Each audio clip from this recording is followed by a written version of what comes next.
to rent a car in Grenada? Welcome to Ride Car Rental, offering efficient, time-saving service with affordable rates and 100% paperless rentals. Whether you're visiting or need a quick ride, we've got you covered. Call now at 473-422-1011 and get behind the wheel today. Ride Car Rental, where convenience meets the road.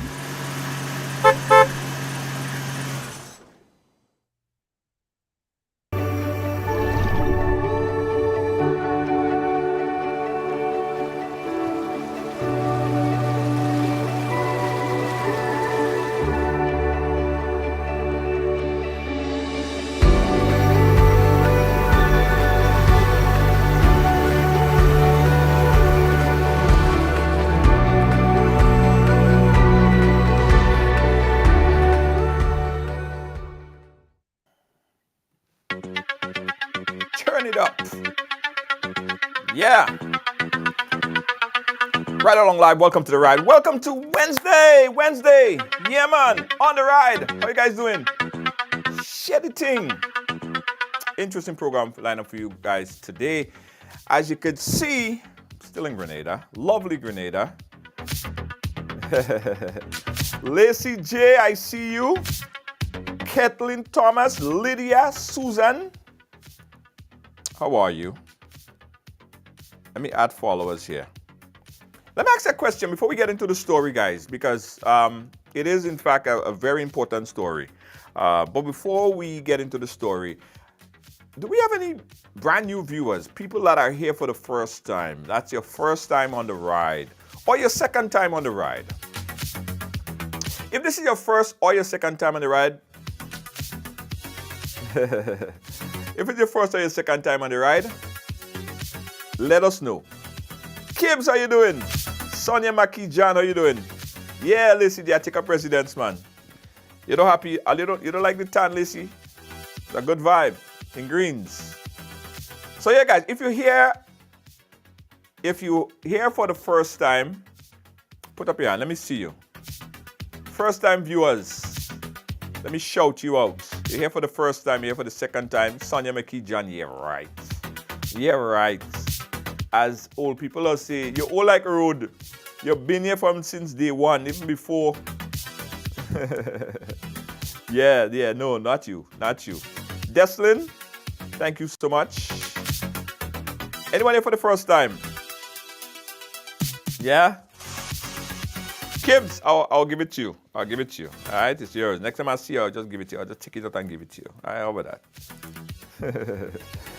Yes, Sunshine Vincent here for the first time. Thank you, Sunshine Vincent. Welcome to the ride. We appreciate you.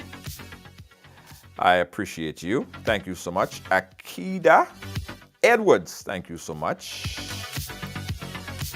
And I want to big up a lady by the name of Linda. I met her daughter earlier today, and she said, my mom is your biggest fan, and it would be nice if you could just give her a big shout out. So she got, we did a video for Linda. So thank you, Linda. I heard you're my biggest fan. Thank you so much. Your daughter was lovely. Watching from Brooklyn, New York, thank you so much. Sunshine Vincent, thank you so much. I appreciate you. And everybody that I met in St. George's today, and I'm doing the show right now in the country. And while I was rushing to come to do the show, I passed, I think it was in St. John. I stopped there to buy some mango. And Lord, that was some of the ugliest mango I ever see. Like them mango, like they graft the mango with all kind of thing. And it's like a zombie graft that mango. Mango ugly and deformed, but he's sweet. He's just ugly. Ugly mango. Yeah, ugly mango. Yeah, wow. Yeah, you look like tragedy. Yeah, you look like tragedy.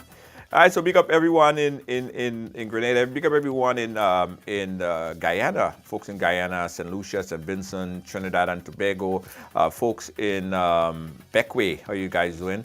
Folks in St. Vincent and the Grenadines. Folks in Africa, Ghana. Yeah, Ethiopia. Big up everyone that's watching around the world. Guys, today, I want to give the opportunity to my next guest joining us from Grenada to share her story, because it's indeed one of the saddest story that I heard. 2 days ago, she contacted me with tears in her eye. And I had to stop for a moment and just speak to her. We initially spoke for about an hour and a half. And I decided, after speaking to my producer, that we should share her story with the world. Now, it's something that we see quite often. Well, not so often, but I'm finding that we've seen a lot more of it. I don't know what is in the air. I don't know what is being bred, what people eating. I don't know. But we're seeing a lot of family disputes. And sometimes I believe it's instances where, instances where the thing could be resolved. But this is coming to a point where it doesn't look that like there is any resolution near.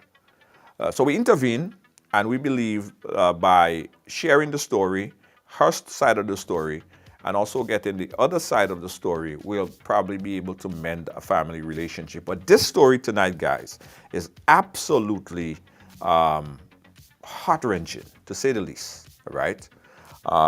So I want you guys to help me welcome my next guest. Her name is Yvette. But before we bring on Yvette, I want everybody to add followers, guys. Add followers. Share it to a few friends, guys. It's important. It's important. And you won't believe what is causing all this hate, all this distrust, all this animosity. You would not believe. Share the program. Add followers, everybody. Add followers, everybody. Share it to a friend. Let me do it here on my page as well. I want everybody in Paraclete. I want everybody in Springs. I want everybody to watch this. Let me share it. Share it here. Share it here. Nice. All right. Okay. Let's go. Add followers. Thank you so much, Lois. Thanks, Miss Redhead. All right. So help me welcome, guys, Miss Yvette Payne to ride along live right now. Her first time on the ride. And you could imagine has been through a lot. And to come and share her story today, last resort. Yvette, welcome to the ride. How are you? Thank you very much. I am doing very well. All right, hold on, Yvette. Let me get your audio up a little bit more. Yvette, are you hearing me? Yes, I'm hearing you loud and clear. All right, I'm not. I see your audio is peaking, but I am not hearing you good in my headphone. Yvette, try again one more time. I'm hearing you. All right, hold on one second, guys. Hold on one second. Yvette, I know that the audience is hearing you, but I'm not hearing you properly. So let me sort that out. Stand by, guys. Stand by. I know it's a situation on my end, so let me resolve that. This might be my headphones. All right, so let me sort that out. All right, Yvette. Yvette, are you there? Right here. Hearing me? Yes. All right, Yvette. Okay. Right, Yvette, are you there? I'm hearing you loud and clear. All right, Yvette, do me a favor. Go out and come back in. Go out and come back right in, so we can resolve that issue right here. All right. Go out. Yeah. Go out, and come back in. Yeah. No. Go out and come back in. I want everybody to hear Yvette's story because it's important, guys. Again, when I heard Yvette's story, it was shocking, to say the least, right? And as I said, I don't want to preempt her telling her story. All right, hold on. All right, Yvette, are you there? Yes, I'm right here. All right, okay. It's Hearing you? much better. Yeah, I'm hearing you now. Perfect. Okay. Don't move. You're right there. Yvette, Okay. first of all, welcome to the ride. How are you today? And well, thank you for welcoming me. And I'm doing much better today than I was yesterday afternoon, I must confess. Yesterday afternoon when we spoke. Yes. Right. All right, Yvette, let's get put this all into context. The title that we put out there is that you won't believe why my brother tried to strangle and kill me. You believe that your brother, your biological, your blood brother, mother and father, is trying to kill you, and he attempted to do that on multiple times. Let's contextualize that a bit. Come back a little bit. What happened? Start back from as far back as you could remember.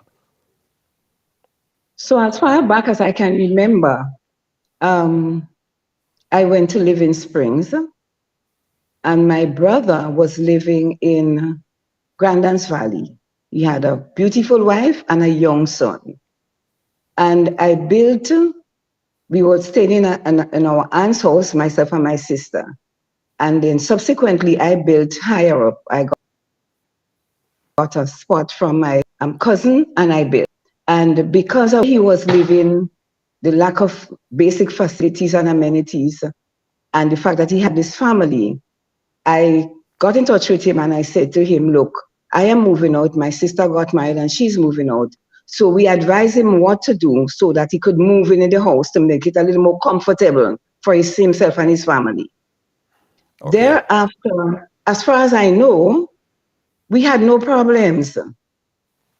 You know, in fact, the first account he opened in a bank, when he started to work, I was the person that he gave the money, and I opened the bank account and would make sure that he has a saving, give him a start, because he's the last brother. So he's one that, you know, I looked after, cared for, taught, you know, and helped to nurture along with my elder siblings and my mother and father. And so I remember one day, well, go ahead. No, go ahead, Yvette, go ahead. Yes. So I remember one day, I mean, people who know Kennedy Marshall knows that he had some run-ins with the law, and one of it included being an armed robber, etc. Yeah. So the wife came, and she lived there. Hold on 1 second. I know we mentioned his name. Was the armed robbery? Was he charged for that? Was he arrested and charged for that? Yes, he was arrested. He was charged. He spent time in prison. June Ivan, he escaped. So some of the prisoners who escaped, they went to St. Vincent. So he served this time and came out. Okay, all right. Right? But prior to him going into prison, I know definitely that when it was alleged that he was one of the masterminder, he denied it. But after speaking with a brother of mine, there was enough information to prove that he committed the act. So when he confronted me, I said to him, you know, I'm not going to compromise with that wrongdoing of yours. If you commit it, you need to go to the people and say to them, I did and I'm sorry. And he said he would not do it. Right? Okay. All right. So let's stick a pin right there again. I wanna also advise you not to mention any names going forward directly, because everything else, if it's alleged, the person would have an opportunity to defend themselves, and they're not here to defend themselves at the point, and we don't want to put that out there unless we know that it is confirmed. So going forward, if you could not... Well, it was confirmed, you know, it was confirmed. He served this time and he's out. This particular instant, I just wanted to put that out there. So go ahead. Mm-hmm. Right, so go ahead from there. Right. So, so the long and short is, he became very, like I say, abusive, right, to the wife and to the son. And I experienced the abuse. And I'm talking about horrendous abuses. And to the point where the wife had to take the child and run off on him when he went to work. And she migrated to another country. He subsequently found out where she was, and he went there and there were further abuse. But no, he no longer goes there. So I remember we have one entrance to go into that area where we stay in Springs. And but prior to that, he harassed my mother to the maximum. I wouldn't say the reason why he harassed her, right? But he harassed my mother in my absence because of something that he gave her to put away. And my mother suffered more memory loss from 40 years. And she couldn't remember where she hid that thing. And he harassed her in my absence. And when I would speak about it, he would become very angry, to the point where he was trying to get my mother to do something illegal against me, to get me out from the property where I am, which is my property, for which I have legal documents to support. Right? How it really started was when I parked on the 8 feet road leading to our residence. And he was parked before me, after me. So I'm going to walk, and I ask him, I say, can you move so I can get out? And for some strange reason, he said, no, he's not moving. So I say, why are you not moving? I say, okay, if you're not going to move, is the key in the vehicle? If it is, I would just move it back, and then I would come out, and then you go back up it. And before I could finish saying the word and attempt to go by the car, all I know is that his right hand was wrapped around my neck, and then he grabbed onto my other hand. So I was totally defenseless, and he was squeezing that neck of mine. And I was screaming because I was so shocked, and I couldn't understand what gave him reason to want to do that. It's only afterwards I tried putting some things together, and I figured maybe he think I was responsible for his wife going, and then because I spoke about this wrongdoing and then the constant harassment, which I would call almost abuse of my mother. I called the police. When I got away from his grip, I ran home and I called the police. And the police response was, Miss, calm down and come and make a report. No police officer, and a woman police officer who answered the phone, nobody came to date. I went to the station, I made the report, they gave me a form, I went to the hospital, and I got a medical report. I brought it to them, the case went to court. The matter was heard, and he was subsequently charged. His lawyer... Hold on, what was he charged for? He was charged for, I guess it's attempted strangulation. Attempted strangulation? Mm-hmm. You mean he strangled you, so it's not attempted. Attempted murder? Attempted murder because, yes, he is almost like trying to strangle me to kill me. So okay. his I'm not sure, I think he went to jail, but his lawyer, maybe I shouldn't call the lawyer's name, you would advise me. The lawyer informed my attorney and the court that an appeal was filed. And after a while, we heard nothing. When an inquiry was made and we called the Supreme Court registry, they said to date, no appeal was filed by that said lawyer. None. Right. So he was out. Stick up in there again, because there's a lot. Mm-hmm. There's a lot of stuff, right? I just want to make sure that we get all the facts in. So you said at the time there was no altercation, there was no problem, there was no fight, no misunderstanding at this point in time, as far as you know. As soon as you walked to the car, he grabbed you without even any kind of indication of anything. And Nothing. He said not a word. I just say, can I then, if the key's in the vehicle, can I move the vehicle so that I can get out? And before I could say move the vehicle, and I made one step towards the door of the vehicle, there he was. He just ran down and grabbed me in my throat. And I screamed. My uncle lived nearby. He heard me, but he had issues with his eyes. And most of the people on the hill went to work already. He grabbed me in my throat and held his hands there for about 10 minutes, squeezing my throat. And I'm screaming, I got out. And he grabbed my right hand. So you can imagine, I had no way of fighting with him. And he's tall, he lifts weight, so I could not defend myself in his hand. How long ago that happened? What was the time? That happened a few years ago. A few years ago, because it's 18 years, this is the 19th year since the persecution and the abuses started. Right. So after that, the strangulation, the strangulation was the first instant that he attempted to pressure you or to fight with you or to inflict pain. That was the first one. The first instant. That was like about what, 10 years ago? 5 years ago? Yes, 10 years or so ago. Yes. Okay. All right. Okay. So nothing came of that? Nothing came out of it. No, to date, we heard nothing. Nothing came out of it. And then the prosecution, I guess he realized, well, nothing happened. So he keeps saying, so the prosecution started now. That is when he started to rain prosecution down on me. One, he dug a trench. There is an allowed road. I have a 6 feet road with drain on the plan leading to my property. I went to work, came back. He dug up the road. He laid a 12-inch plastic pipe. He put up a bar. So the children and he dug a trench underneath it. The children and I had to walk on top of the pipe, and the children would say, "Mommy, we need faith to go home and to come back home and to live here." So I work at the college. I'm coming from doing a late class after 7, and I'm going home. And when I reached and I saw it, my heart dropped, sink. But we had no other place of getting to our house as the main entrance to going to our residence.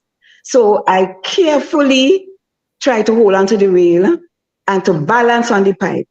And as soon as I stepped on the pipe and I held onto the rail, all I know is I heard the voice say, "Let go the rail." And there was a fork, not a fork, a spade raised over my head. Over my head. "Don't touch that rail."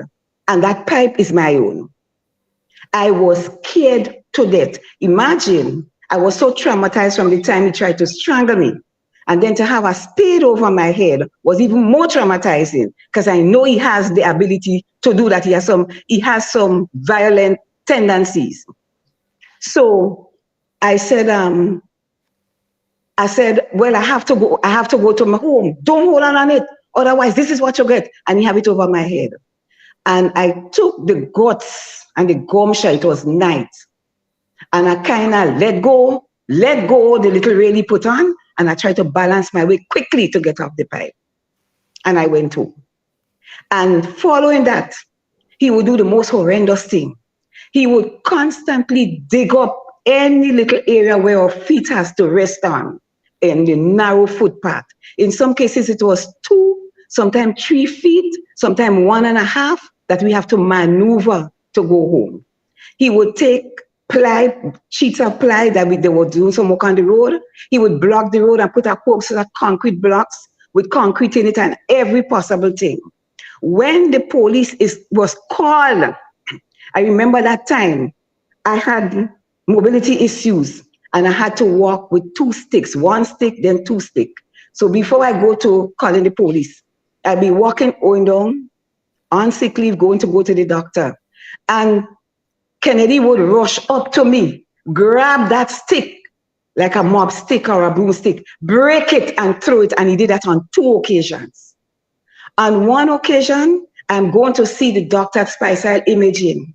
I have to creep to walk around. When I reached close to his residence on the 8 feet road, when he saw me, he just left his place and he rushed out in the road. I'm going to the right, he would jump in front of me. The left, he jump in front of me. The middle, he jump. I stayed there in pain for more than 1.5 hours after calling the police, and they came in order for me to be released, myself and my son. By the time we were finished, the doctor left his office long ago. And then he started to block the road now with the ply and the stone and everything. When I called the police, a Sergeant Edwards, who was in charge of the station at the time, Central Police Station, answered the phone. And the police came. And then while the police were there, apparently she called to ask them what has happened, and they gave him the report that he's blocked the road and whatever. She said to them, because it was on speaker, "We need you all to come. You would have to unblock the road, call your neighbors and ask them to help you unblock it." And Mr. Marshall is in his house laughing like hell because no police instructed him to remove all the debris that he placed in the only footpath for me to walk. So by this time, the younger of the policeman looked at the situation. So by this time, Go ahead. we had a first attempt. We had him blocking, we had him disruptive, we have him holding speed over your head. Have you ever thought about getting a restraining order? Well, a restraining order, we got a restraining afterwards, because when the sergeant said, "I have to move it or get the neighbors," one police officer said, he looked at me and he looked at the situation. And I had to prayed to pass over all the debris so as not to fall and further endanger myself. And he said to the elder or the senior of the officer, let's move this stuff to the road for the lady to pass. And he said no. And the younger officer bent down and he moved some of the stuff to create a footpath for me. And she said to them, come back, and they left. Well, it didn't stop like that. He went home. He rooted out my camera. I put up camera, costed me hundreds of dollars. He rooted out a camera the Sunday morning I'm going to church. I had a white pail behind the house. He put up the pail. He turned one of the camera that would focus on him. He rooted out the one behind the house. He took the white pail and he put it in his garage so that when I'm coming down, where I'm going to or from church, I can see there. I called the police to report, this is what has happened. You know what the police said to me? What? The police just came, he said, what's your name, what's your age, what's your occupation? I give him. I said, officer, are you going to do some fingerprinting? He said, Miss Payne, I take this information for future reference. You have to pray. And they left. At that point in time, I did not approach the court. Well, I went to the station and I gave some reports. And I must tell you that he even threatened to take his gun, because remember, he was in the prison during Ivan. There were a number of escapees, guns went missing, and it is unknown for guns buried at different places, whether it's on the compound, wherever. He said he's going to take the gun and shoot up me and my family in the house. The matter was reported to the police. The police called me and my son because my son was shaking, went to the nurse in the neighborhood and said, call the police because mommy is home. And look, he's threatening to kill us as I was coming down. They called the police. The police came and said to us, do not go home unescorted. They escorted us twice, brought us to our home. The persecution continued. I was told, get a restraining order because he would, and it's not just that. Right along, it is the amount of verbal and psychological abuses of the children, of myself. He had a sign that he put up, a killer lives next door. And the children, and he's putting it in a conspicuous way that it could be read. The children would be flying home shaking, saying, mommy, look at the sign. Then he put devil to pay on his van, Mosque. And he would block that road even if the police would say, you're not to throw stuff in the road, because they've never mandated of him to remove any. He would continue to block the road so we cannot pass. And he would threaten us. He would describe my body part, and I'm speaking to women. I've never been so humiliated in my life by one of my own. He would describe my body parts from my head to my toe in the most degrading and derogatory manner that one would ever believe. When I couldn't take it anymore, I went and I asked for a restraining order. In fact, Magistrate Jelino paid a visit to my residence to get an appreciation of what was happening. When she looked at how we block and encroach on the road, when she saw all the reports before, she asked me, Ms. Payne, where really do you have to go to your place of residence? And the law says every citizen must have an entrance to go to the place of residence. And the right to live at peace is what I have. For 18 years, we had no peace. I got the restraining order 3 years for my son and I. In fact, I must stop to say, I was so wary of the abuses. I was so wary of the persecution, myself and my family, that on one occasion, when the court could have charged him because there was sufficient evidence based on what the prosecutor said and the magistrate, I thought hard and long about it. Because whenever we come from the court, the prosecution would intensify. I went to the court that morning and I said, Your Honor, I am asking you, please, to rule in his favor, throw the matter, make him happy, and maybe that would make him so satisfied that he's winning that at least he's going to leave us alone and we get a bit of peace. They said to me, Ms. Payne, we don't think so. The prosecutor brought me outside the court and said, Miss Payne, I have all the evidence to pin the man. Why do you want us to throw it out? I said, please, from my heart, I felt this is what I need to do. Magistrate General say, well, it is your decision. But as far as we are concerned, we have enough evidence to be able to prove him guilty and to charge him. I said, no, Your Honor. They threw it out.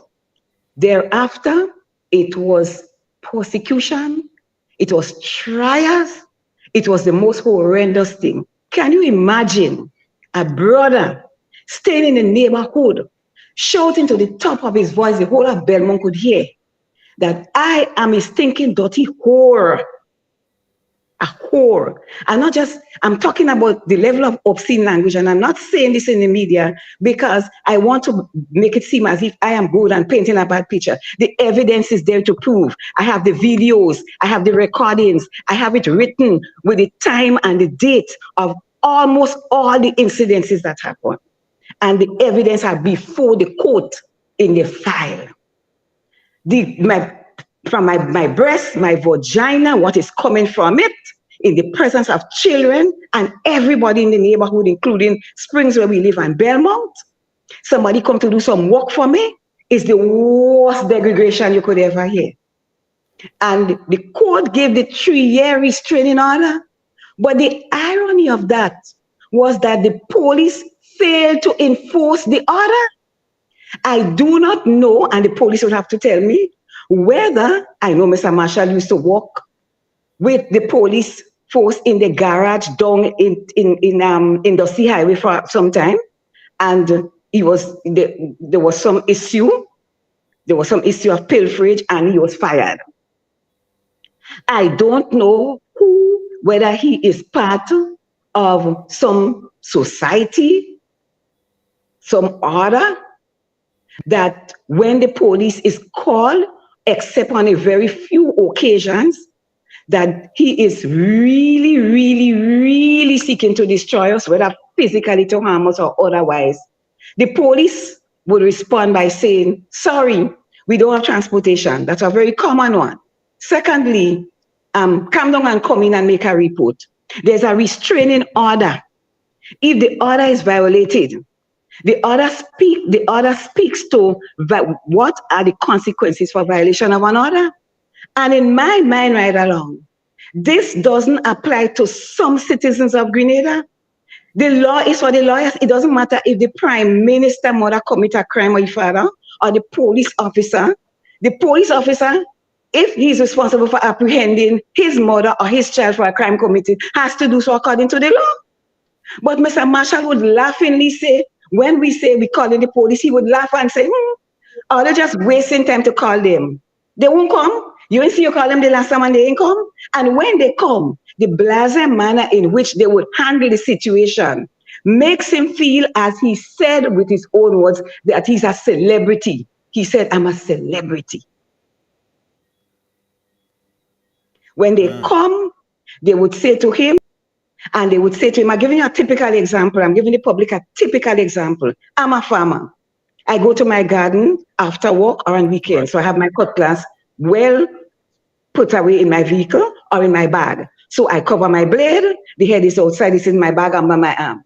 I'm coming down. Mr. Marshall come up to me, grab it out of my bag, fling it as far as it could go where I can't find it. When I call the police did nothing about it.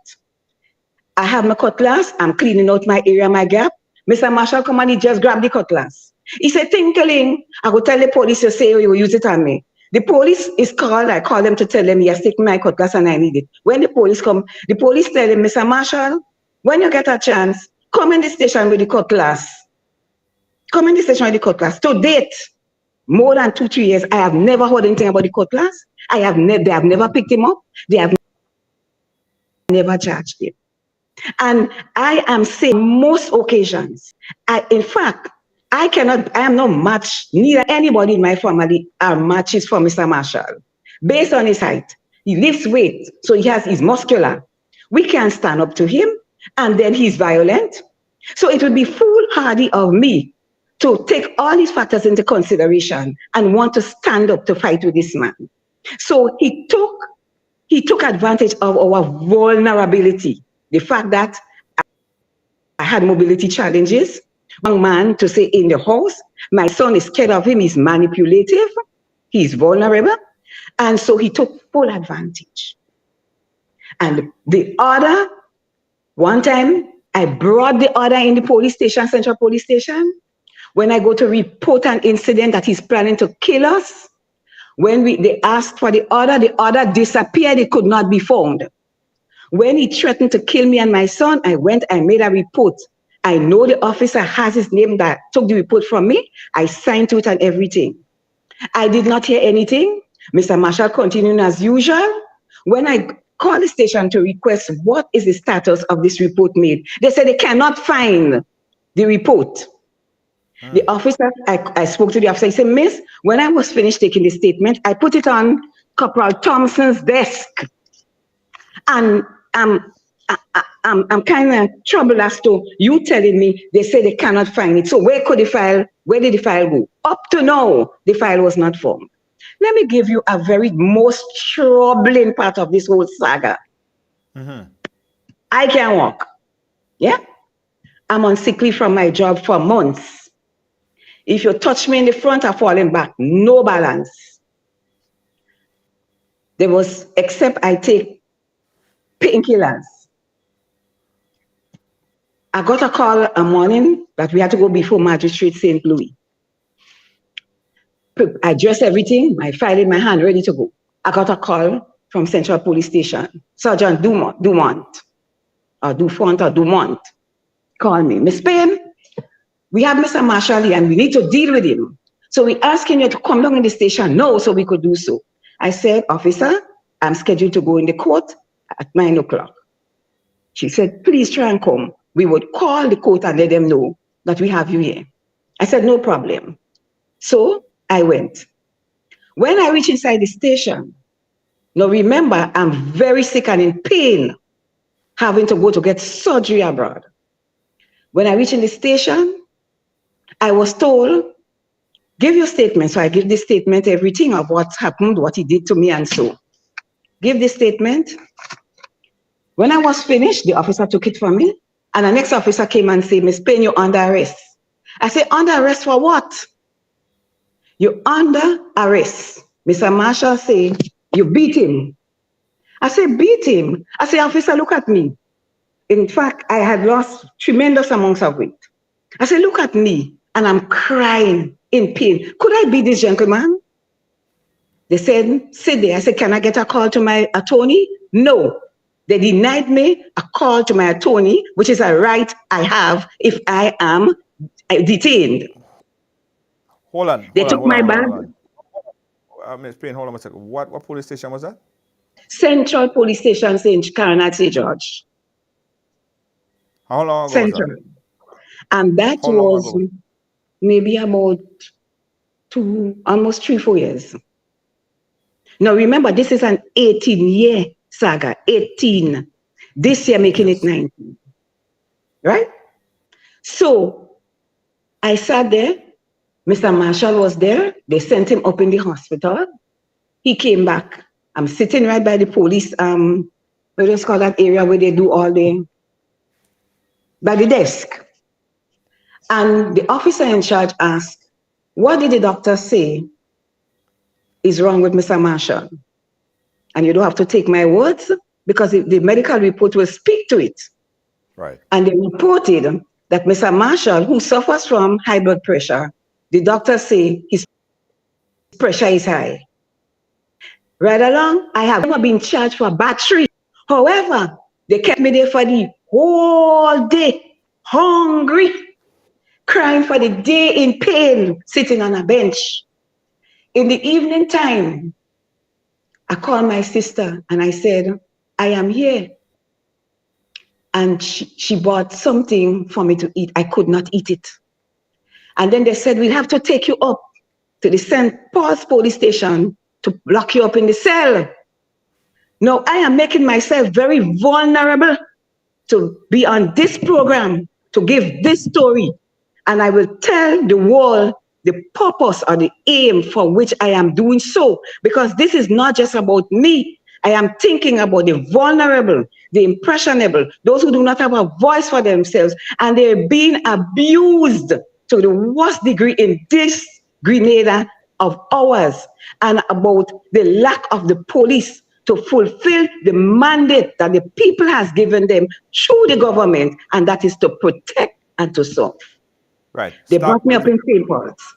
Hold on. We're going to start back from the St. Paul's, take it to the St. Paul's police station. A lot of alarming bells just went off here. Good. What evidence did the police have to charge you? No evidence. In fact, I have never been charged. Never. Listen to me. He just said that you hit him and they arrest you. Miss Penn beat him with a stick. And imagine when he said I beat him with a stick, not a police called me to ask me a question, you know. The police didn't come to me home. The police didn't ask me a question, you know. On that morning to go to the court is when they called me to tell me I need to come to the station. But I cannot remember. Let me just fast track a little bit. I cannot remember if after that report was made that the police called me to say I must come to the station and give a report. But I was so sick, I had a sick leave. I couldn't go to the station. So I told them I cannot come to the station. And the same Corporal Thompson came up to my house. And when she came, she said, Miss Payne, you have to come to the station to give the statement. I said, Miss Thompson, I cannot even walk where I am here. No. And I'm in pain. I cannot come. I have a sick leave. And so I called the commissioner's office. The commissioner's office told me that I do not go to the station if I'm on sick leave, cannot walk. The police has a responsibility to take the statement from me in my house. Or they could have even taken it via the phone. But since they come to my house, they could have taken it and signed it. Corporal Thompson, he subsequently asked me to give her the phone. I gave her the phone to speak to him. He told her what should be done. She turned and said when he was finished speaking to her, he can't tell her what to do because he's not her senior. I was amazed. I told him, I say, Commissioner Prince, the tail is wagging the dog. Miss Thompson came back, and Miss Thompson tried to, she said she's going to arrest me, and she was racing to come inside my house. And I looked at her and I said, if you own to break down the door, if you only break down that door, I'm going to sue the police force. She turned around hold on, and she left. Miss Payne, but why all that far? I don't know. You have to tell me. I don't understand it myself. I'm telling you, to date, I cannot understand. And I keep asking the police question, what have I done to the police? What crime have I committed, myself and my family, to be undergoing such persecution and to be undergoing such abuses? She left and she went.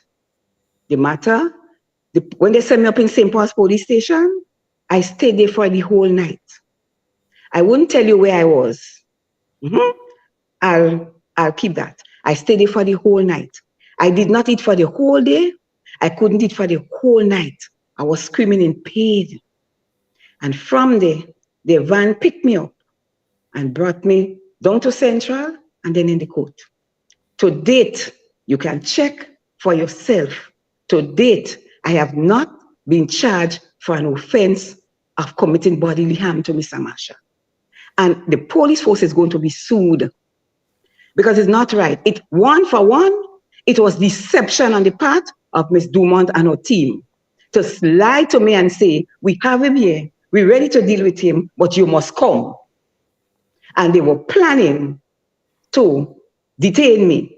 When I went to the fort, Mr. Taifa Pierre was one of the senior people there. I said, you know me for years. The force has been paying me, and in some cases, I give my service free to provide training for all including bodyguards for the Prime Minister, that was Tillman Thomas, from recruits, riders, sergeants, inspectors, everybody. I did it with a sense of integrity, and I did it as a means of giving back to my country. I said, why would the force have me to do training when my character and my reputation is questionable? Something has to be wrong. He said to me, and I told him what he did. He said, well, sometimes the police have to do that to see if they could get the parties to come together. I said, to do a thing like that, to detain me unlawfully, and the manner in which it was done, and the pain that I suffered, is that justifiable? He said, no, not really, but sometimes. And I'm not going to take it lightly. And I further stated to him that Ms. Dumont and Ms. Thompson should not be senior officers in that force. In that force. The hierarchy has to make that final call. But if you are going to be training and supervising younger police, are you telling me that you're teaching them to use deception in order to execute their duties and to inflict pain, psychological and otherwise, on innocent people? All right, but the villain is outside there. Stick a pin right there. So message come from Jacinta James saying, Junior, I hope that you do a thorough investigation on this matter. I'm an ex-police officer and I cannot believe what I'm hearing. I do not know if the laws are changed, but I know prisoners have their right and must be adhered to. So you're saying you are blatantly sure that they did not give you an opportunity to contact your lawyer? No opportunity. I asked for it more than once, sitting on the bench. I can bring you and show you where I was. I asked, you can call my attorney at the time, it was Mr. Jerry Edwin. Call him and ask him if he ever got a call from me, from the Central Police Station where I was detained unlawfully. Never. They took my bag with my phone, with everything. They never called the magistrate court. When they did bring me before the court that morning, before Magistrate St. Louis, Mr. St. Louis said, Miss Payne, we did not see you appear in court Thursday. What happened? Because we know if you cannot come based on you being sick or something happened, you usually call and inform the court, and you usually submit your sick leave, because my sick leave was for a prolonged period of time. I said, yes, Your Honor. So he said, well, tell me what happened. And when I told him, Miss Thompson was in the court with another officer who was in the station with her. And she said, oh, Your Honor, all Miss Payne told us is that she was on sick leave. I said, Your Honor, that's a lie. And then he said, well, I don't understand that. That should not happen. He told them that in my presence. It should not happen. And for that morning, you can go to prosecution, get the evidence. I have never, ever been charged for inflicting bodily harm on Mr. Marshall. And that pained me to the core. What service did you provide for the police before? What was training? What? So it had to do with communications, service excellence. It has to do with personal development and around the softer skill of things. It was not the hardcore direct policing, because usually they have guest lecturers and facilitators come in and do different areas in order to ensure that the officers are as well rounded as possible, so that they can execute their duties and responsibility in as professional and ethical a manner as possible. And I've been doing that for more, I cannot tell you, more than 20 years, since in the days of Mr. Stanislaus, and for SSU as well, with Mr. Mitchell. Mitchell was in charge of SSU. So Mr. Prince knows that. He was down there when I used to do training. So I'm pretty familiar with the folks. I am not saying I know everything or everyone. I do not. But I had a full-time job, and I still provided training for the folks. I have a company that is registered called the Training and Employment Marketplace. And under that name, I provided training for years. All recruits from on top of the fort right down to SSU. And even recent as was it July, I conducted training in SSU for Mr. Pierre, upon request from Mr. Pierre. They pleaded with me to deliver training for about 30-something young recruits. and they said they would have needed me to do for senior. And despite, Losing your video. Just kind of bring down the camera a bit. We kind of losing your face. Right. Yeah, go ahead. yes, despite the I would call it the ill treatment, despite the manner in which I was treated or the mode in which I was treated by the police, I put that aside and I tried to remain as professional. And I never mentioned to the trainees what my experience with the RGPF. I separated the two because that is professional and that is ethical. But so why else you have all these connections, right? And of course you might know the commissioner and everybody else. And you are being alleged to do something that you claim that you didn't do, not at all. And there was no recourse, there was no contact, there was nobody that could have gotten you out of this, that would have listened to you and know your personality and know what you do and the professional service that you provide. No one could have actually take you out of that, or at least hear what you had to say? Well, they heard what I had to say. I must tell you, they listened. If I say Mr. Prince did not listen, I'll be a liar. Mr. Conut one time said to me, based on what I'm hearing, this relationship with your brother and yourself, it seems irreparable. When he heard, because mind you, I stick up in here. When Mr. Marshall realized he couldn't get his way in the court, he started to malign and he started to make false allegations and reports against two officers in the court. One of the court clerk, Miss Kathleen Noel, and let me not call her name. Yes, sorry. One of the court clerk and one of the other officer who usually call the court the names or call the court when they say whatever. You know what I'm talking about. They call the names of people to appear before the magistrate, right? And the matters were brought to the attention of Magistrate St. Louis. Yes? So he would go up on the fort and he would make all kinds of allegations and say all kinds of things. And I remember one of the senior officers said, when he came to me and he started making all those allegations, and you could tell that he was furious that he wasn't having his way. He said, I stood up to him and I said, I am not going to let you overrule whatever the decision is in this department here. And so you have a right to go up to the higher command. This is what's confusing me, to tell you the real honest to God truth. Allegations are allegations. I could walk and say this person hit me with a baseball bat down the road, right? Mm-hmm. But if the person don't have no knock in the back of the head from a baseball bat, or there is no signs of any abuse or anything on my part, police can just come and arrest me based on an allegation. Thank you. So I'm trying to figure out, in your case, how are you being arrested on an allegation that absolutely never happened? Is there anything else to the story that we're not hearing? This is crazy to me. Well, it was not just crazy to me, it was heart-wrenching to me. And I felt as though somebody or some persons were out to destroy me, mentally, physically, and otherwise.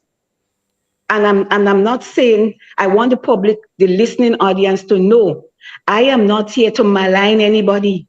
I am not here to make up a story. I do not do that.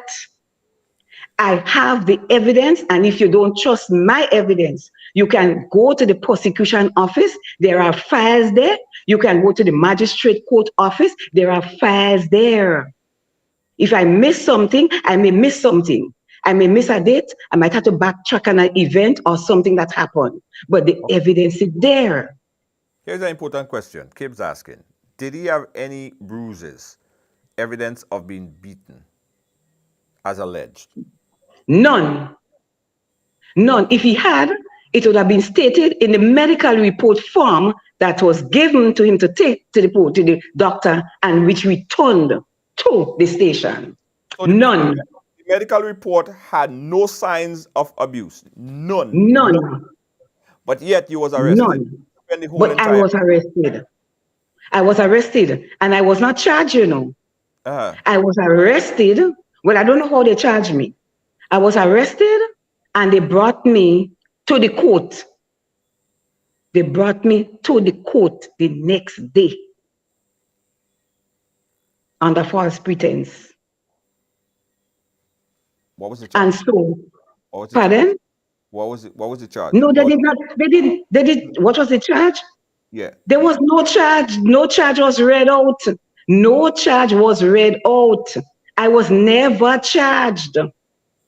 In fact, at one point in time, the magistrate said, which is very ironic. The magistrate said, at that time, I was becoming worse and I had to seek medical attention abroad. So I tried to go, I had to drug myself to go to the court. When I reached there, the magistrate said, Miss Payne, I said to the magistrate, I say, Your Honor, I am tired and I'm weary. I said the police has failed miserably in the execution of their duties. And that he said he didn't understand why this thing has to be going on for so long. And I told him the police has failed and the court has failed because this thing did not have to drag on for so long. There was a restraining order, violated on many occasions, and nothing was done by the police. Did your lawyer fail as well? Because these allegations, and you have a lawyer, the lawyer knows very well that this wouldn't stand up anywhere. Did he stand up and plead your cause in front of the court? Well, the thing about it is, at one point in time, I thought that I should have, there were reasons which gave rise to me representing myself. There were reasons, yes. So at that point in time, you didn't have a lawyer, in other words? At that time, I did not have a lawyer. I had a lawyer before. The lawyer also visited the area. And if he wasn't a lawyer, Mr. Marshall might have taken him down because his remark was, not in my defense, he said this man is a real bully.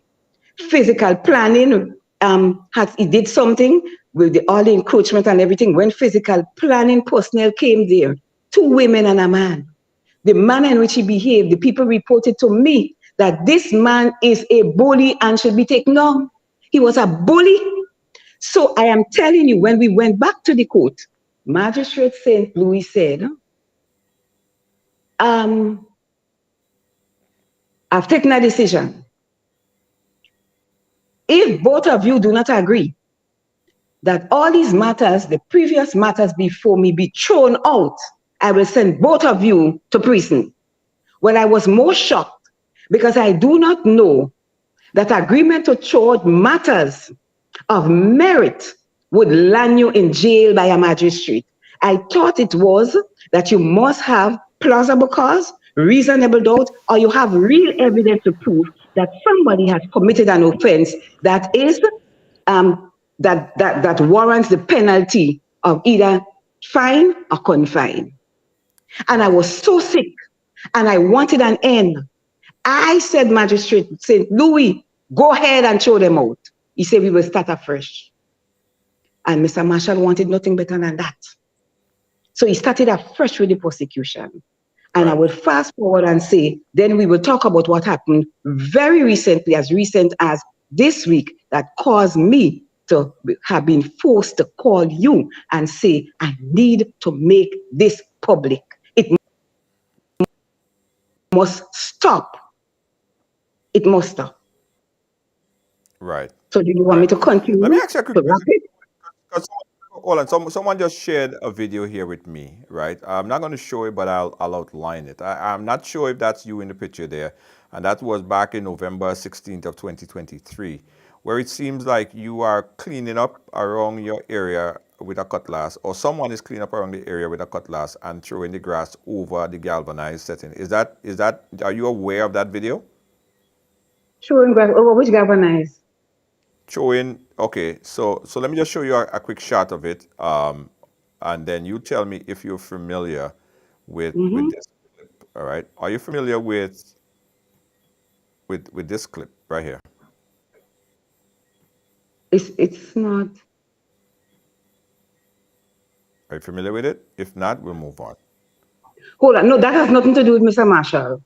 Okay, that's something completely. Nothing to do with him. He's lower down. This is right up to my house. So this is your house, and what's on the other side? What's on the other side of the galvanized?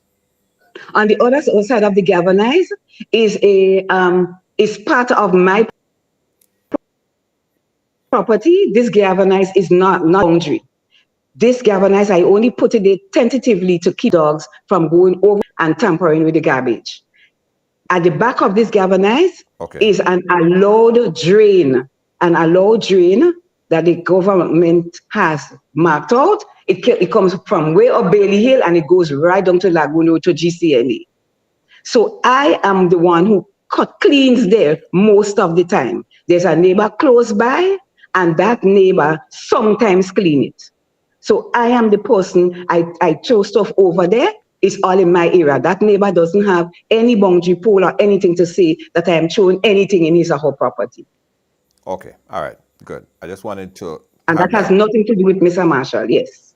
Okay, all right, I just wanted to clear that up because that was shared to me, and I'm happy that you were able to speak about that. So you're saying that it's not a boundary line, it's all your property, you just put that galvanizer to separate your property to... Yes, it is just in front of the boundary, but I just put at the feet of the dogs, protecting the dog out.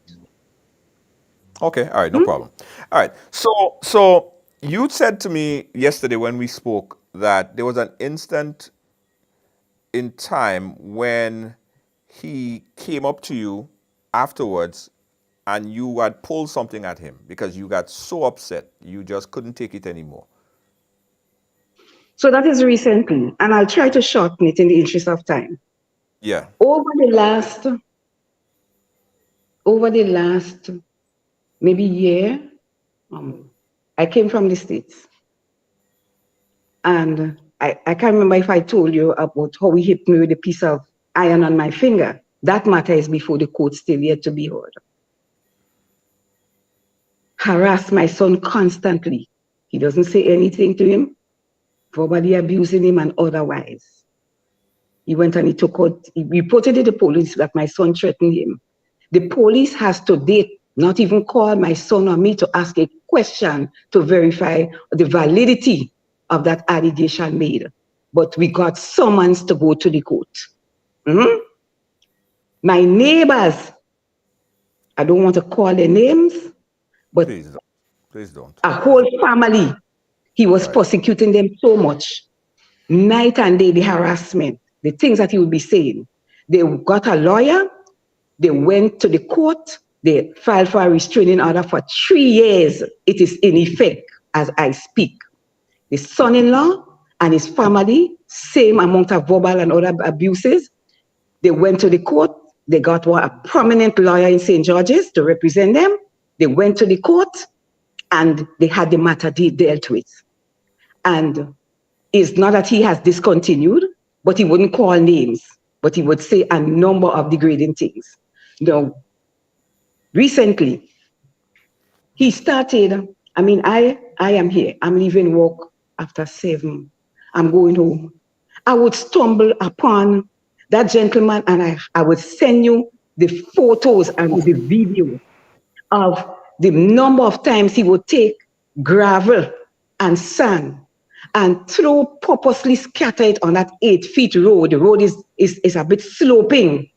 If you know where St. George's Baptist Church is, directly opposite on Springs Road is that 8-feet road. He would scatter the gravel. No, I have to be careful about slipping and falling. And it's not just me. I don't want to be selfish. Anybody for that matter who uses the road, they could be at risk. Right. I constantly have to break some bush or fence on the side of the road and be sweeping, bending to sweep, so as to protect myself and others, whether it's night or day. I do it in the night. In the morning, he gets up early. The neighbors saw him on more than one occasion, around 5 o'clock, and he would scatter. I have the evidence. Did the police ever intervene? Did they ever do anything? No. Then he started eating and throwing all the garbage right in the road, including the toilet paper, everything in on the 8-feet road. I have the evidence. I will send it for you. Nobody, nothing. I have to constantly remove it. I am coming to pack my vehicle, going up to pack my vehicle to offload because I have rights to do that. It's not his road. Anybody can do that. he would used to block the road and tell me, and washing down his vehicle, put the bucket and he washing down. I said, could you stop the washing down so I could pass, squeeze down the side by the drain? He said, no, the bus is 8 feet. The road is 8 feet. The bus is whatever amount, he would say.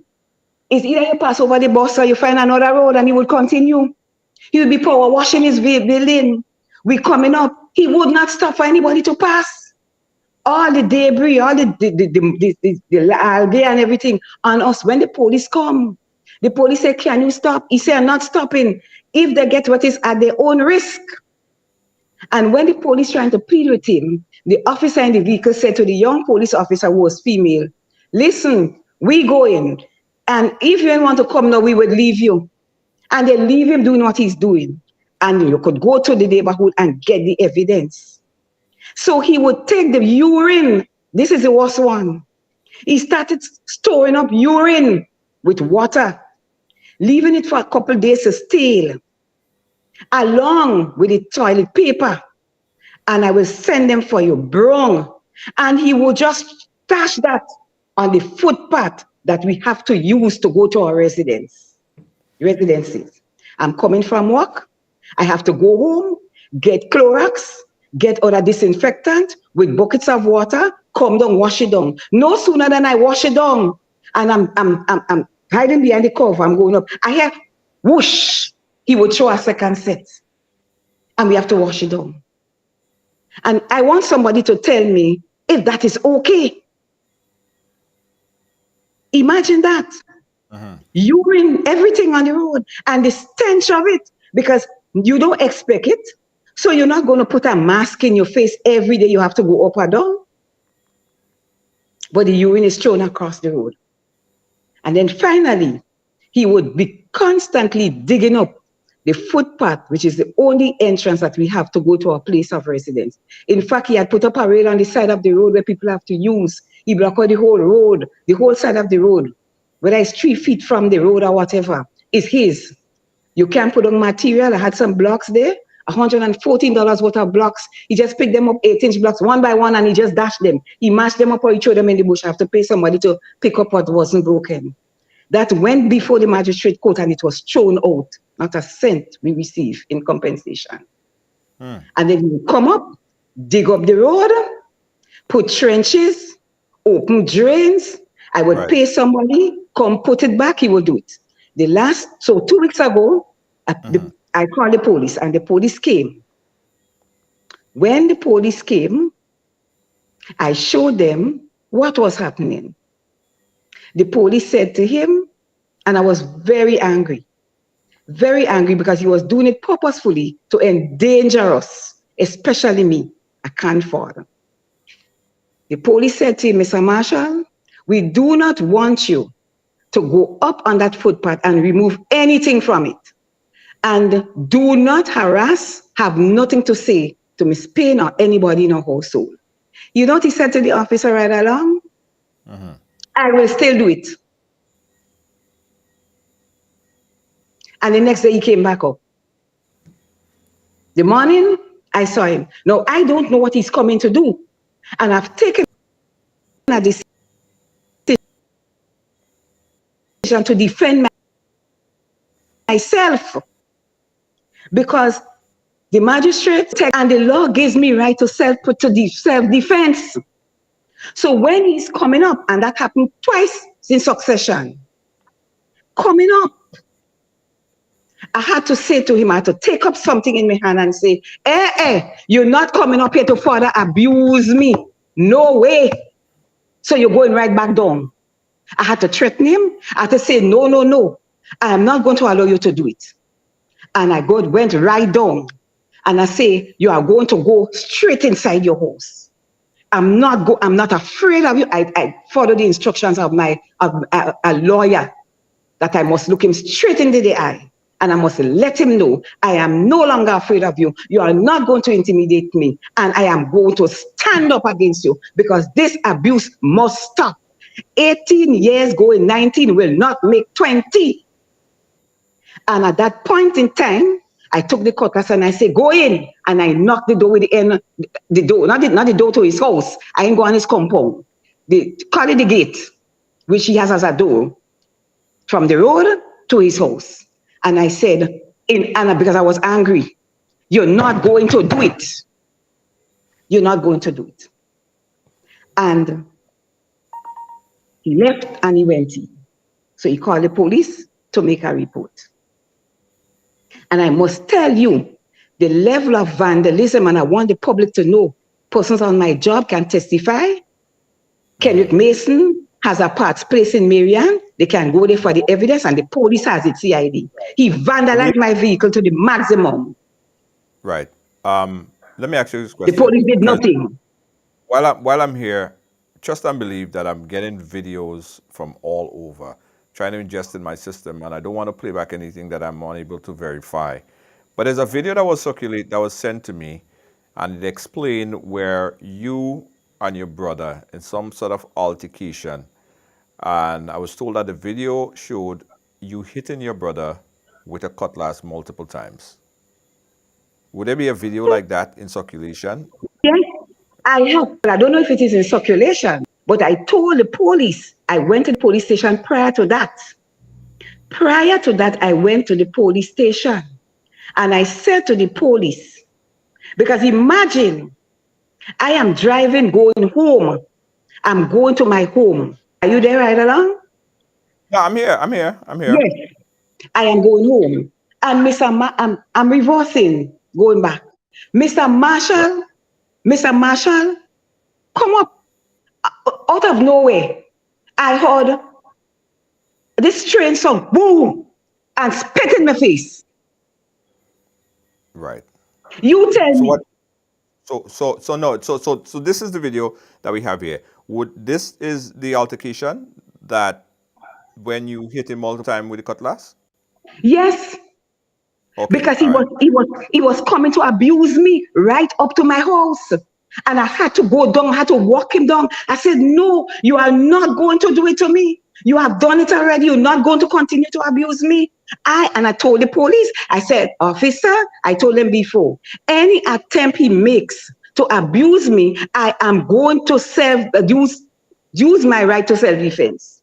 I am not going to let him abuse me anymore. 3, 4 times, 5 times is too much. And I make no bone. Whatever the court want to do, let them do. But that is not what the police came to me to arrest me for. They said it's because I damaged his door. And when he called the police was there, and I said, when he had it on speaker, I said, officer, he's coming up to abuse me in my residence. He usually come up there armed, dangerous. He threatened to kill us in the house. I am not going to take any chances with him. I have to make him know I'm going to stand up to him. And women in Grenada need to stand up to the abusive men and threaten them. Because if I did not do that, I would not have had a 2 weeks break from the abuse. I would not have. The police did not come until after the police came. And when the police came, he's telling them, this is what I do. Officer Sheeton, whatever. I said, yes, because you come up here to abuse me. You come up here to dig up the road again. Go down to your residence. I could have done it. I could have harmed him. I didn't inflict a wound on him to say he get a chop, he get a bruise, he get a swelling. Nothing. And I'm making no bones. Right. No bones. Earlier you said, and I understand the frustration, and anybody will be upset, and I understand. I'm just putting it together as far as I am understanding it. Now, earlier you said that he's a big guy, tough guy, strong guy. Mm-hmm. When you hit him with the cutlass, what he was doing? He just stood He there. And he called the police. He called the police and he telling me, leave me alone and whatever else he was saying, which I wasn't interested in. Let me play it back. Let me play back the video. So folks will have a kind of context as to what really happened. In my place attacking me. In my place I had to be crazy. In my place attacking me. No, I would not say so. The police come up and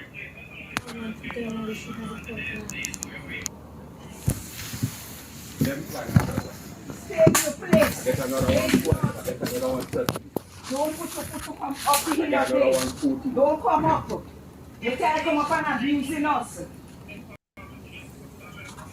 Go and get your medical form and bring it into the police. Let them see the damage. All right, so we understand that. So while he was doing that, he didn't defend himself. He didn't attack you. He Well, didn't well, hurt you. put it this way right along. In the past, when I was so vulnerable, I couldn't run, I couldn't walk fast, I was at his mercies. I had to stand up and take all that he did to me. But now we realize, look, I have this, the cutlass is in my hand, because remember, I tell you, I clean my place. And when I saw him coming down, I was cleaning my place. So he couldn't take chances, because I told him, and if the law wants to hold me responsible and charge me, put me in jail, whatever they want to do is their business. But I told him in the presence of the police, anytime you raise your hand on me again, I will take action. I told the police that in his presence. The police said, Miss Payne, I don't want you to get in trouble. I'm taking some information from you. He told the police, when he told him, you're holding the video, the police, don't go back up there. He tell them, I will still go. What does that tell you? What is his intention? What is his intention? I have nobody to defend me. So if I did not have that element in my hand, he might have killed me, because he already threatened to strangle me, to kill me, without any justifiable reason. That is why he was charged by the court.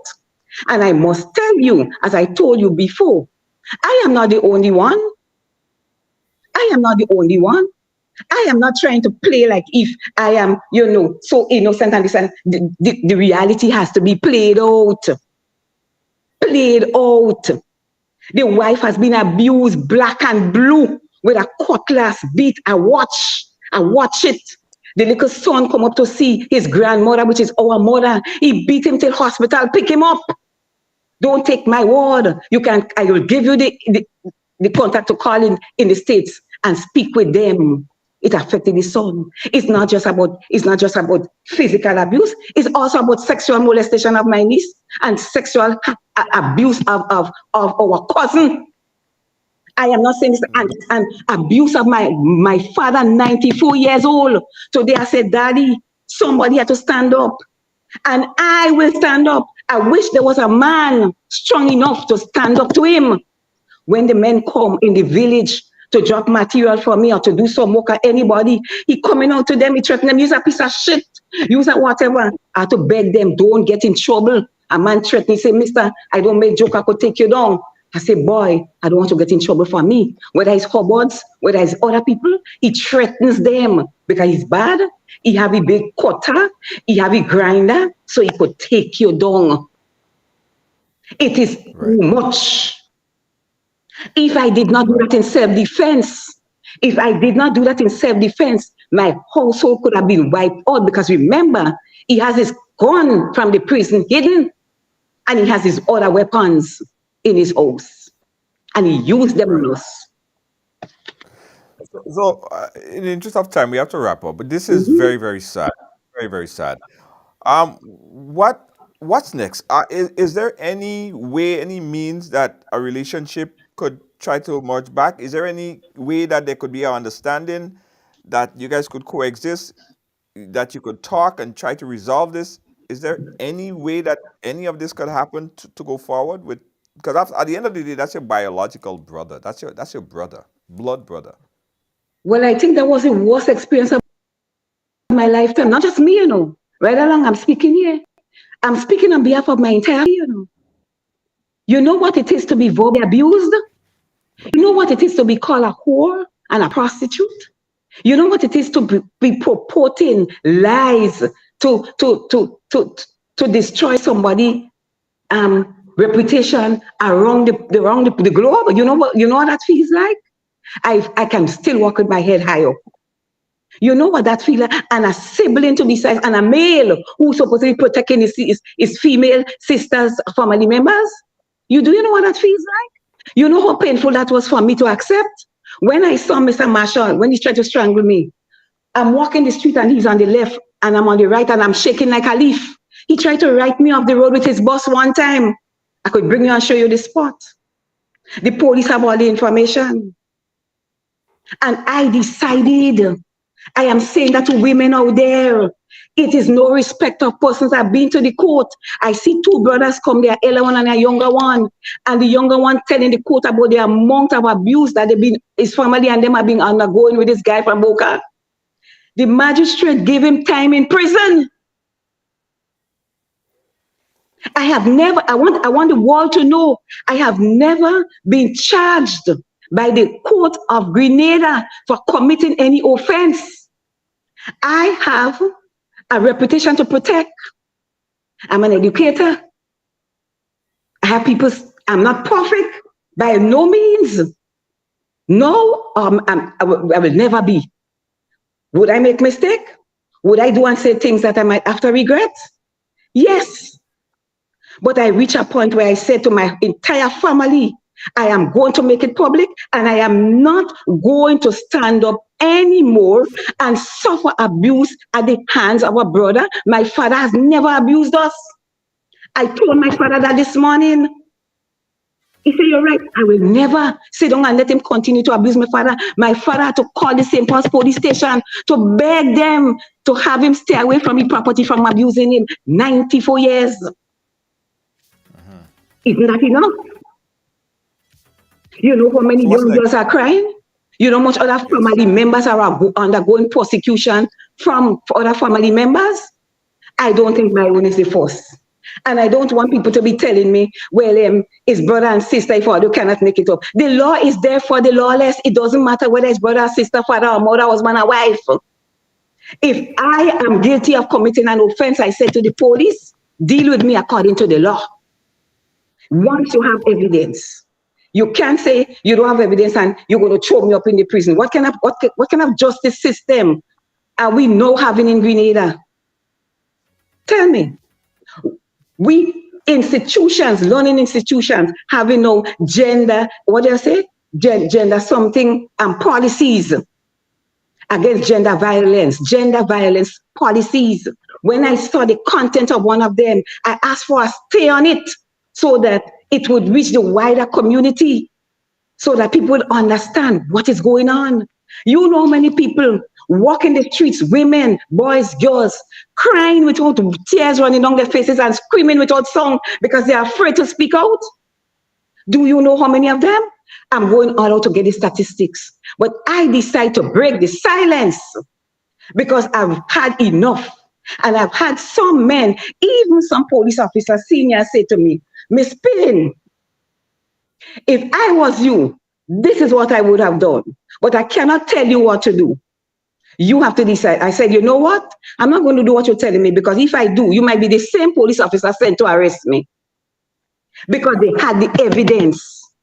I'm not going to call name. Senior ones, they have the evidence. It is not just me. My neighbors are victims too. And let me give you this final thing I want the public to know. Last month or 2 months ago, within 2 and 3 months ago, Mr. Marshall, I had no cable. I have a cable line. I have a phone line leading to my house. No cable. So I'm going to Flo and say, well, 3.5 weeks now, no cable. What is going on? Did you all disconnect me? No, Miss Payne. Go home and check again, put on the TV, do whatever. Everything they tell me to do, no cable. So I went back and I reported it to them. I'm going home one afternoon. Something said, Eva, look up, I see 2 lines dangling by Mr. Marshall, because the lines passed by him to come up to me and also to go to the neighbor. Mr. Marshall cut the cable line, cut it. When the technicians came, they said, Miss, it was not bust, because we would see the fine wires hanging. You can see, they've shown me the evidence where it has been cut. They hiding, and it is no denial that I cut it. Recently, late last month, 4.5 days, no water in our neighborhood. A pipe bust, the water running, everybody should have a lock off. So we wonder, you could see it's coming from a source. Where is this water coming from? Of course, he come, he check it, he left. he went. The water disconnected. Everybody wanted to know what's going on. Nawasa disconnect the water for so long without putting out an announcement or telling us. So my neighbor called Nawasa. Nawasa told her, she told me, no, miss, we did not disconnect the water. Then I called. They said there's no notice in the system saying that water will be interrupted in your area. Lo and behold, the Nawasa people came the afternoon. I saw them at 4. When they come, the man say, somebody say the pipe burst and the water running down in the place. The man put on the water puff at 4. By 6, the water was gone, and he left. Next day, some Nawasa people come. The man quarreling. Nobody should be tampering with Nawasa mail. Nobody have a right to turn off the lock of water. But the neighbor said he went and he checked it out, and he have evidence to prove Mr. Marshall disconnected the water from the main. From the main. He come up and he stand up and Mr. Marshall say, Nawasa say, everybody must have 5 days storage of water in the house. Now it's rainy season. Who thinking of storing water in the house? Water flowing. If you have a small amount of storage, that is all your capacity could hold. Mr. Marshall tell the neighbor, one of the neighbor, Miss Payne is the person cause all you not to have water. I say, well, I was stupid to disconnect the water and I don't have any in the main. There's a 80-something plus lady in the house, no water. There's a blind man living alone who knows how to turn off the tap, no water. Then there was a man come and we told him, this is a person who he has the equipment or the machines, you grind or whatever, you could tamper with anything that is iron. The gentleman say, nobody should whatever. We say, well, go to him and tell him, according to Nawasa Act, there's a penalty for persons who tamper with any of Nawasa's property. And I know it.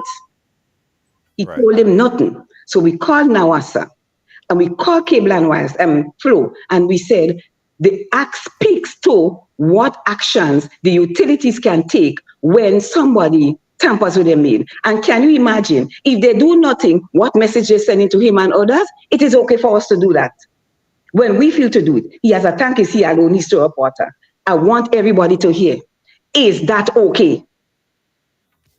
Certainly not.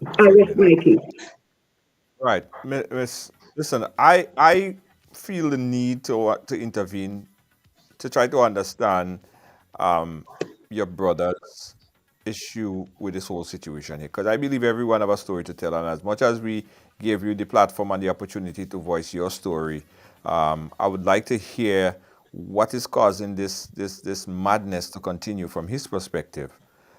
So I'm in Grenada here now, and I'm going to look deeper into this story right here, because this is, the whole thing just sounds so crazy. It is a crazy, crazy, crazy situation. But I appreciate you coming and sharing your story and frustration, and I really hope that things get better.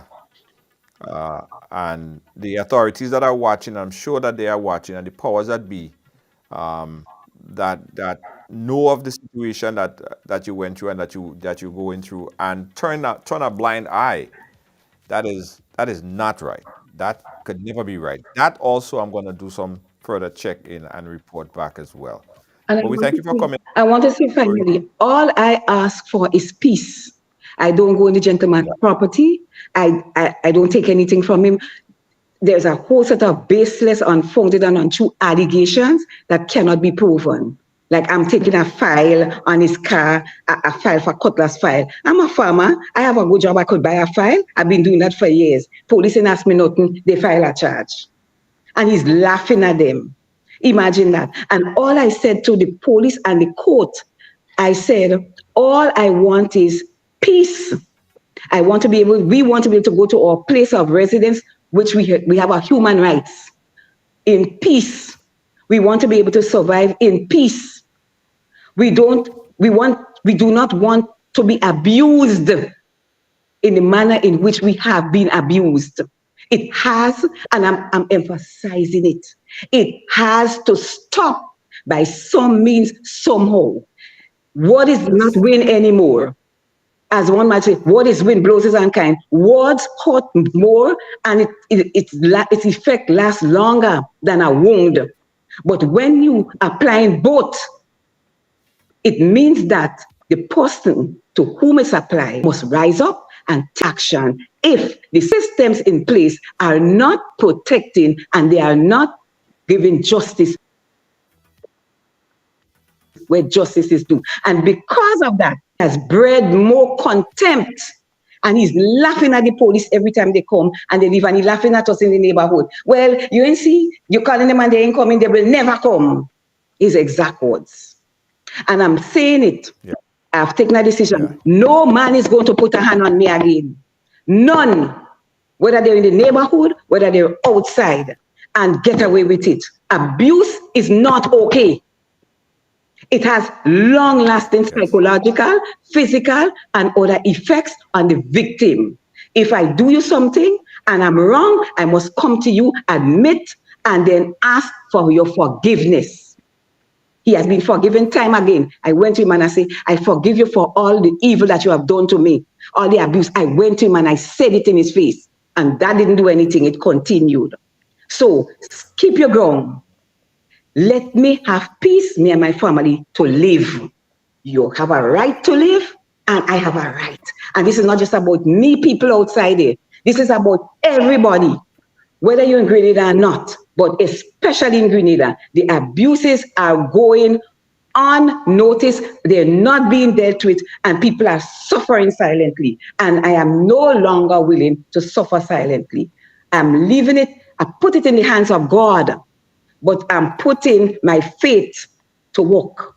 I have a responsibility to stand up and to defend myself against those atrocious abuses that have been meted out against me and my family for 18 going 19 years. It's not okay. Absolutely.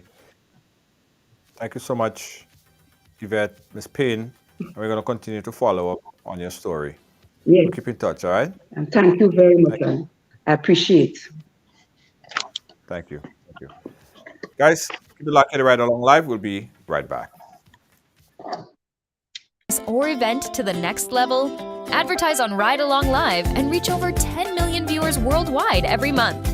With a global audience tuning in for the latest news, entertainment, and culture, your message will get the exposure it deserves.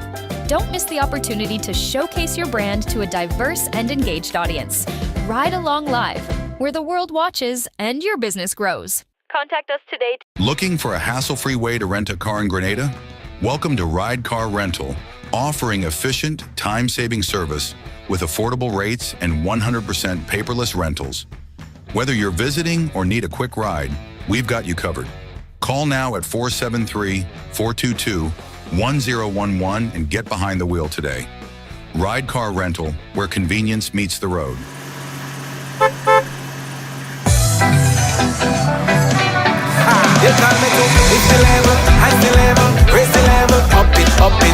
What if you had a choice? A choice of joining a line or a choice of making your purchases online? What would you choose? While you ponder on that, the National Lotteries Authority has provided another purchasing option. All their games are now available online. Yes, Grenadians! From wherever you are, purchase your favorite daily and jackpot-type games using any electronic device. Register on the NLA's website at www.nla.gd.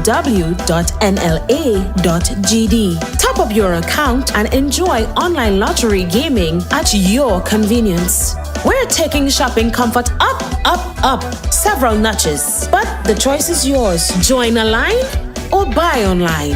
NLA, make your dreams come true.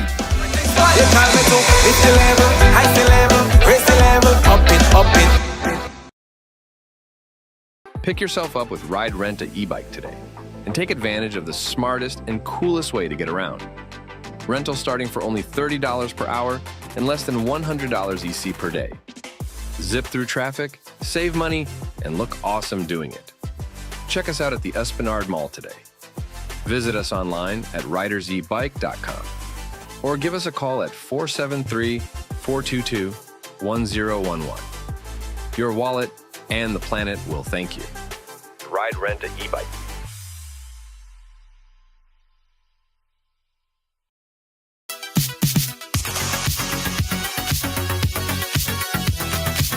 Yeah. We'd like to thank Ms. Payne for coming on, sharing her story. A lot to it. She really been through a lot. And hopefully there is some sort of resolution at the end of this. Again, I'm in Grenada right here. I'm really interested to find out why there was so much reports that was made and it was never followed up, as she alleged. And that have to be a problem that need to be looked into, right? I'm going to try to find out why. And I'll see if we could get another side of this story, put it all into context, right? I will report back. Thank you guys for watching and being a part of this program right here. You know, Right Along Live is where everyone have a story to tell, all right? Everyone have a story to tell. You too have a story to tell. And if you feel like you're ready, we give you an opportunity to do it right here on the platform. You can contact us, inbox, or call the number 718-701-5720. Want to hear your story. Remember, everyone have a story to tell, all right? Also, just some quick updates and information, guys. If you are familiar with the ride excursions and tours inside of the Esplanade Mall, you guys know that we're there. You know exactly where we are. We are moving, right? We are still in the Esplanade Mall, but we will be, as of Saturday, this coming Saturday, we are moving further back up to the end of the mall, to the other side of the mall. So if you know, you walk, we were kiosk number 3, we're going to be kiosk number 10. We're going to be closer to, there is a new grocery store inside the mall. So we were positioning ourselves, you know, we have the tourist season coming up and we provided e-bike service and excursions, and we're going to be right there to greet the tourists as they come out for this tourist season. So if you're looking for us and looking to rent an e-bike, just come right into the mall, go all the way to the back of the mall, and you can find us there. We're still providing all the services, including bike rentals, t-shirt printing services, and a whole lot more. Remember, if you're looking for us after this Saturday, we're going to be more to the back of the mall. Still inside the Esplanade Mall, but more to the back, right? More to the back. Okay, when you go to buy your jewelry, we're right there. Again, there is a grocery store that opened right in the back of the mall there as well. So check us out there. As of after this Saturday, we'll be right there. Numbers and everything remain the same, 718-701-5720. And Tours weekly e-bike rides. Gather your family and friends for an unforgettable ride through stunning landscapes. Book your adventure today at ridersabike.com or call 473-422-1011. Don't miss out. Let's ride.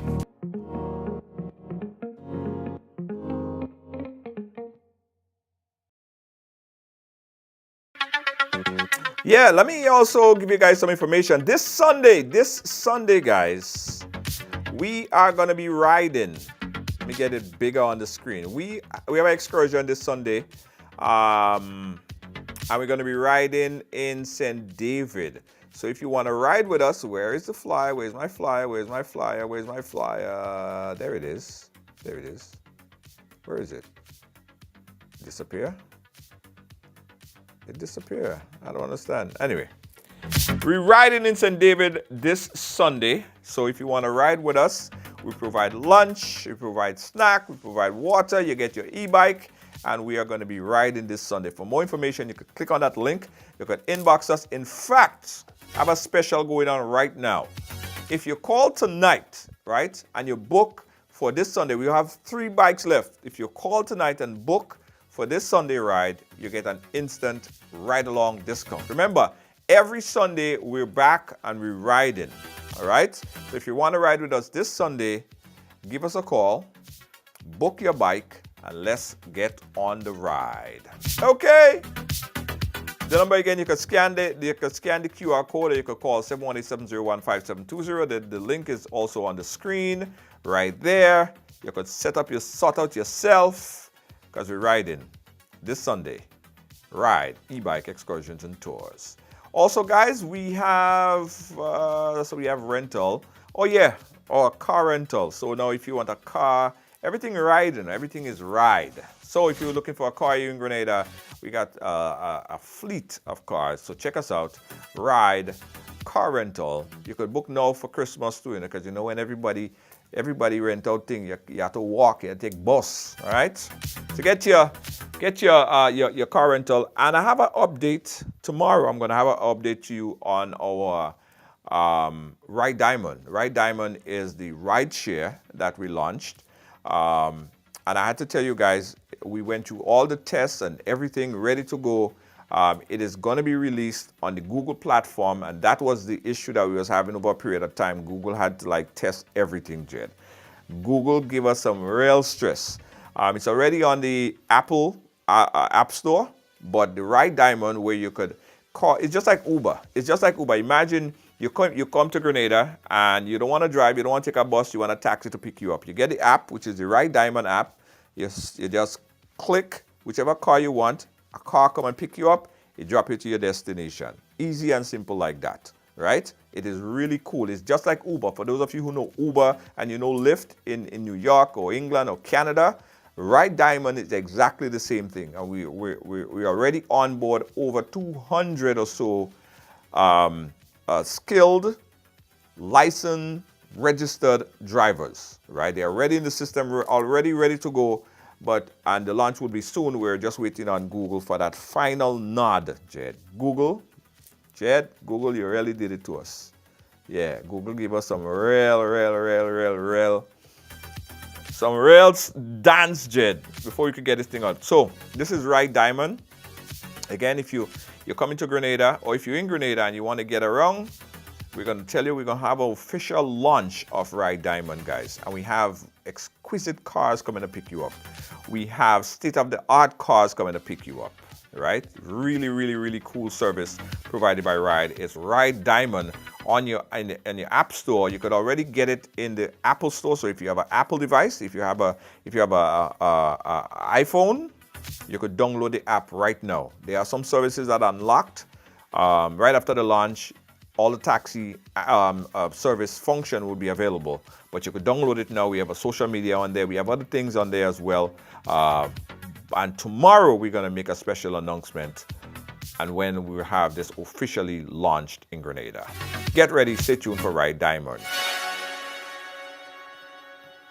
Also, I told you earlier that we're moving to the back of the Esplanade Mall, but we're still providing all the same services. So if you're looking for Instaprint, that's going to be at the back of the mall. You could find us there, 473-422-1011. That's 473-422-1011. It's Instaprint. We're going to be now be at the back of the Esplanade Mall.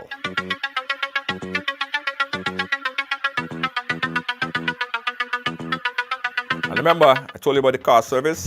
So much thing, everything ride, guys, everything ride. We're making sure we take care of you. Don't forget, guys, if you're flying to Grenada, check out jetblue.com. Yeah, man, jetblue.com. The only way to flying in Grenada. It's convenient. Go online at jetblue.com. Make your way down to Grenada. In no time, you're here in 4.5 hours. And if the pilot feeling jiggy, you get here in sometimes 4 hours, 15 minutes. Take the shortcut. Yeah. Also, guys, a really cool service provided inside of the Ride Along studio. If you have a cassette, old cassette, VHS cassette, and you want to transfer those cassettes to a USB stick, you could get that service done as well. Huh? So just give us a call for more information on that. This is coming too.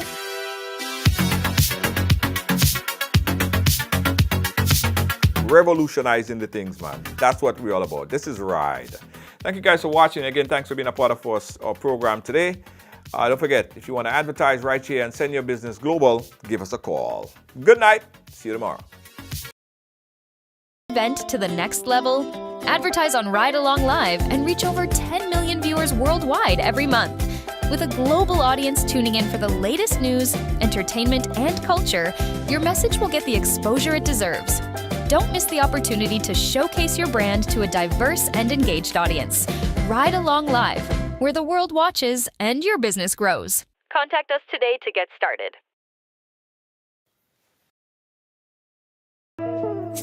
I want you folks to play these 3 games from the NLA. Daily Victory cash flow and play with. You will be supporting sports and culture, nation building and our future. So go out and play, folks, make it a must. You will see what the National Lottery is doing for us. When you play Victory cash flow and play with, the NLA will support you all the way. Starting September 30th, Monday to Friday, these 3 games will be drawn mid-morning, 9:45 a.m., midday, 12:45 p.m., and evenings, 7:45 p.m. The National Lotteries, supporting sports, culture, and nation building. Sunday money.